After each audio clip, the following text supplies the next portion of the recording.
बिस्मिल्लाहिर्रहमानिर्रहीम। अस्सलाम वालेकुम नाज़रीन इकराम, मैं हूं मखदूम शाहबुद्दीन और आप देख रहे हैं मेरा फेसबुक और यूट्यूब चैनल। उम्मीद करता हूं आप सब लोग बखैर वाफियत होंगे और जहां भी होंगे अपने अहले खाना समेत खुश भी होंगे और महफूज भी।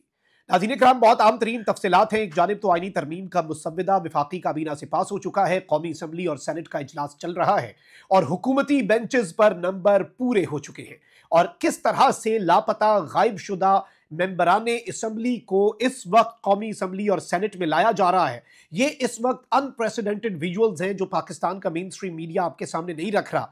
नकाब पोश अफराद जिन्होंने अपने चेहरे छुपाए हुए थे और इन सेनेटर्स को सेनेट तक कौन ला रहे हैं, ये पाकिस्तान की जमहूरियत का हाल है। काजी फाइज ईसा ने आर्टिकल 63A पर नजर सानी की और फ्लोर क्रॉसिंग की राह हमवार की और उसके बाद नकाब पोश लोगों ने सेनेटर्स को इधर उधर कर दिया, सज्जे खब्बे कर दिया, गायब हो गए, लापता हो गए, वॉलंटरली बिक गए, जो भी आप लफ्ज बोलें। कोई डर गया होगा, कोई बिक गया होगा, लेकिन इस वक्त सूरत हाल यह है कि अपनी पार्टी पॉलिसी को रोंदते हुए इस आईनी तरमीम के लिए वोट और इस वक्त मुकम्मल तौर पर जस्टिस मंसूर अली शाह का रास्ता रोकने के लिए काम शुरू हो चुका है। वफाकी काबीना ने जिस आईनी तरमीम के मुसव्वदे की मंजूरी दी है, वो मुसव्वदा चीफ जस्टिस ऑफ पाकिस्तान के लिए पैनल का जिक्र करता है, यानी कि 3 जजेस में से, 3 सीनियर मोस्ट जजेस में से एक चीफ जस्टिस लगेगा और वो अपनी रिटायरमेंट की एज तक नहीं, चंद दिनों के लिए, चंद महीनों के लिए, जैसे काजी फाइज ईसा 11 महीने के लिए चीफ जस्टिस लगे, नहीं, अब 3 साल डायरेक्ट सीधा सीधा टेन्योर होगा और उस वक्त तक वो चीफ जस्टिस होगा।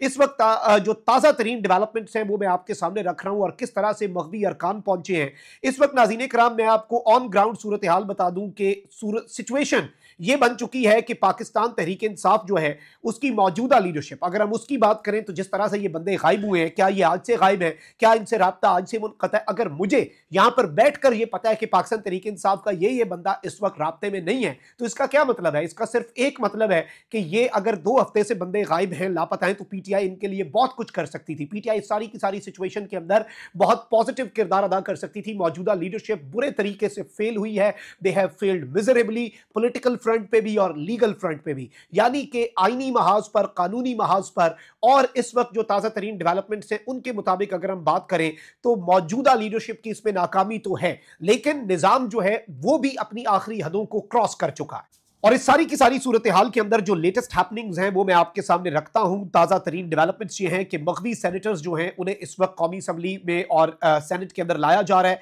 एमक्यूएम ने जो इस सब के अंदर बहुत सी चीजें हैं वो बहुत ज्यादा, आपको पता है कि एमक्यूएम भी साथ दे रही है तमाम तर चीजें। अब सेनेट के अंदर जो गोल्डन नंबर है हुकूमत के लिए, जो पाकिस्तान की जमहूरियत के लिए तो स्याह नंबर है, जिस तरह से ये नंबर्स पूरे किए जा रहे हैं, ये गोल्डन नंबर, इसे हुकूमत कह रही है, ऑब्वियसली ये अचीव करते हैं तो फिर आईनी तरमीम वो नंबर है 64 का।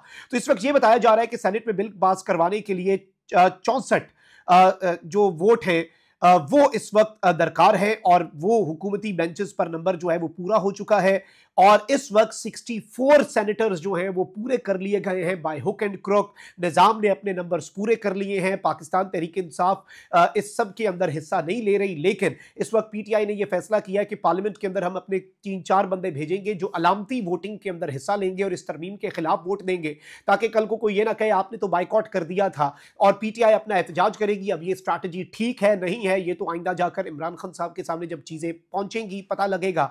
पिछली जो खान साहब से मुलाकात हुई वो भी मुकम्मल नहीं थी, उसमें तो खान साहब को जब अखबार तक नहीं मिली, खान साहब को बाहरी दुनिया का पता नहीं है, तो खान साहब ने मौजूदा लीडरशिप को क्या कहना था उनकी परफॉर्मेंस के ऊपर। गंडापुर पे खान साहब को अगर ब्रीफ ही नहीं किया गया कि गंडापुर ने क्या किया और क्या कुछ नहीं किया।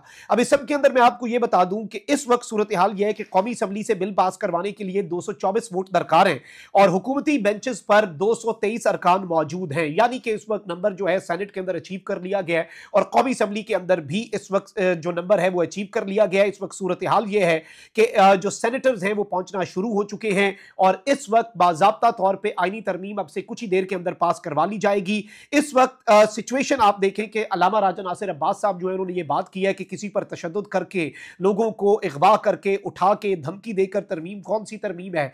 आइन के खिलाफ ये तरमीम हो रही है, हमें इसके खिलाफ खड़ा होना चाहिए। इस वक्त सूरत हाल ये है कि मुकम्मल तौर पर जो गायब होने वाले सेनेटर्स हैं वो भी पहुंचे हैं और गायब होने वाले सेनेटर्स को जो लोग ला रहे हैं वो अपने तय नहीं आ रहे। नॉर्मली एक सेनेटर या एक मेंबर ऑफ नेशनल असेंबली जब वो आता है तो वो खुद चल के आता है, इट्स वेरी नॉर्मल। लेकिन सेनेटर्स जो हैं उन्हें जो ला रहे हैं, जिन लोगों से राब्ता मुनक़ता था, उन लोगों को जो लाया जा रहा है वो लाया जाना भी बहुत अजीब है। और बहुत ही उसके अंदर जिस तरह से लोगों ने मास्क पहने हुए हैं उसके ऊपर भी इस वक्त बहुत ज्यादा कंसर्न्स रेज किए जा रहे हैं कि अपने चेहरे छुपाने वाले नकाब पोश या ये मास्क पोश अफराद जो हैं ये कौन है। इस वक्त मैं आपको बता दूं कि मुकम्मल तौर पे सिचुएशन आउट ऑफ कंट्रोल है और तरमीम से पहले ही तमाम जो मेंबरान हैं और तमाम तर चीजें जो हैं उसमें जो पाकिस्तान तहरीक इंसाफ के अरकान हैं उनके हवाले से इस वक्त तशवीश पाई जा रही है। मजीद फिगर सामने आएंगे, मजीद नाम सामने आएंगे। और ये याद रखिएगा जो पाकिस्तान तहरीक इंसाफ के 9 MNAs और 2 सेनेटर्स, अच्छा ये इससे भी ज्यादा नंबर है, नंबर बहुत ऊपर है, जो निजाम के साथ सेटिंग हो चुकी है, जो बैकअप पे है। जैसे जरूरत पड़ी, जितने नंबर्स की जरूरत पड़ी वो नंबर लाके सारा मामला कर दिया जाएगा। और इसमें इस वक्त सूरत हाल ये है कि बाज़ाब्ता तौर पर आईनी तरमीम पर सेनेट गैलरी जो है वहां पर इस वक्त सिचुएशन मुकम्मल तौर पर आउट ऑफ कंट्रोल हो चुकी है।